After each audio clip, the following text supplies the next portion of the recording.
അപ്പൊ അന്തിക്കുട്ടൻ എന്ന ക്യാരക്ടറിന്റെ പേര് അന്തിക്കുട്ടനല്ല, ആര് അന്തിക്കുരുടൻ എന്ന ക്യാരക്ടറിന്റെ പേര്. അപ്പം ആ ഗ്രാമത്തിൽ ഒരേ ഒരു കള്ളൻ ഞാന്. അപ്പം ഇവൻ പറയടാ, ഞാൻ കൊറിയയിലുള്ളൊരു ധ്യാൻ ചേട്ടന്റെ ഫ്രണ്ടാണ്. കൊറിയക്കാരനാണ്.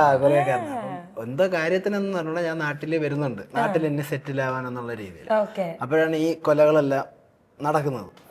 അങ്ങനെ ഞാനും ധ്യാൻ ചേട്ടനോടൊപ്പം ജോയിൻ ആവുകയാണ് ഈ ആളെ കണ്ടുപിടിക്കാൻ. ഞങ്ങള് ഇതേപോലെ കൊലകൾ നടക്കുമ്പോഴത്തേക്കും ഇവരെ കൊണ്ട് കണ്ടുപിടിക്കാതാവുമ്പോ ഇവരെ കൊണ്ട് പറ്റാതാവുമ്പോഴത്തേക്കും സിജുചേട്ടൻ വരും. അപ്പം അവരുടെ പുള്ളിയുടെ അസിസ്റ്റൻസ് ആയിട്ടാണ് ഞാനും ഉജ്ജ്വലൻ എന്ന ക്യാരക്ടർ, ധ്യാൻ ചേട്ടന്റെ ക്യാരക്ടർ ലോക്കൽ ഡിക്റ്റേറ്റ്, ഈ ചെറിയ തേങ്ങാമോഷണം അങ്ങനത്തെ ഒക്കെ അവിടെ ഭയങ്കര പേരുള്ള ഒരു വ്യക്തിയാണ്. അപ്പൊ ഈ കേസ് മാത്രം പുള്ളിക്ക് ഭയങ്കര അങ്ങനെ ഒരു ഘട്ടം വരുമ്പോഴത്തേക്കും അവിടുത്തെ ആൾക്കാരെല്ലാം അവിടെ ചേർന്നൊരു പുതിയ ഇൻവെസ്റ്റിഗേഷൻ ടീം, പോലീസ്, അതാണ് സിജുചേട്ടന്റെ ക്യാരക്ടർ ശംഭു സാർ എന്ന് പറയുന്നത്.